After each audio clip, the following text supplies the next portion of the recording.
Non, mais moi aussi, là, j'ai vu les vidéos d'Angèle et de voir qu'elle est toujours pas remise, elle, ça brise le cœur.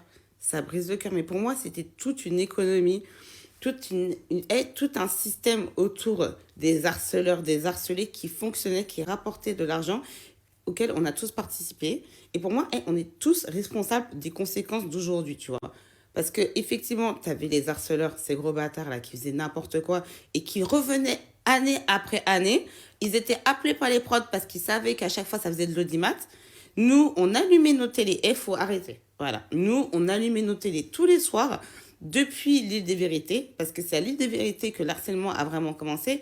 Toutes les saisons des anges, on allumait, on regardait bien les vacances, les machins et tout, alors que tous les ans c'était la même chose, il y avait toujours des harcelés et toujours par les mêmes harceleurs. Mais en plus, à l'époque, pour nous, on regardait, on était un peu outrés, mais c'était du divertissement. On regardait, et même aujourd'hui, on fait ouais, c'est trop bien la télé d'avant, c'est plus comme avant. Mais avant, c'était ça, en fait, la télé-réalité, en fait. Et on s'en rendait même pas compte parce qu'effectivement, en 2010, 2014 et tout, c'était pas la même société qu'aujourd'hui. Aujourd'hui, l'harcèlement, c'est un vrai sujet, c'est un combat. On en parle toutes les 5 minutes et heureusement et merci. Mais à l'époque, on s'en rendait pas compte. On s'en rendait pas compte. Moi, j'étais choquée devant ma télé. J'étais, ah, ça se fait pas et tout. Mais j'allumais tous les soirs et on regardait ça, popcorn, bien comme il fallait. On participait à cette économie au lieu de boycotter, de se dire, mais attends, on va pas participer à regarder des atrocités pareilles.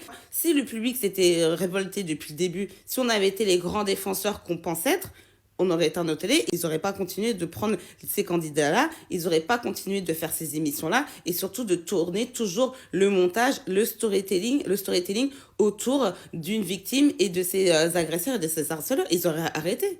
Si on avait ouvert notre voix comme si... parce que là, on est choqués, mais c'est à 10 ans, on était où il y a 10 ans?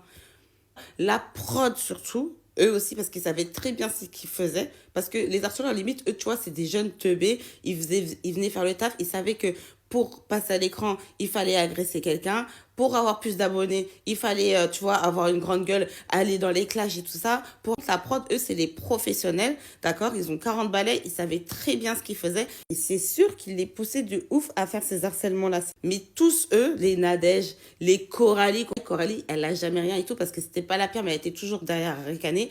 Ricardo, n'en parlons même pas. Et Nicolas Lozina, je suis d'accord avec vous. Dans les commentaires, vous dites ça, c'est vrai qu'il devrait faire des plates excuses publiques. Ça, c'est le minimum qu'ils lui doivent. Et les anges, ils ont fait trop de mal. Il faut jamais que les anges reviennent. Même s'ils ont changé la formule et tout, c'est mort.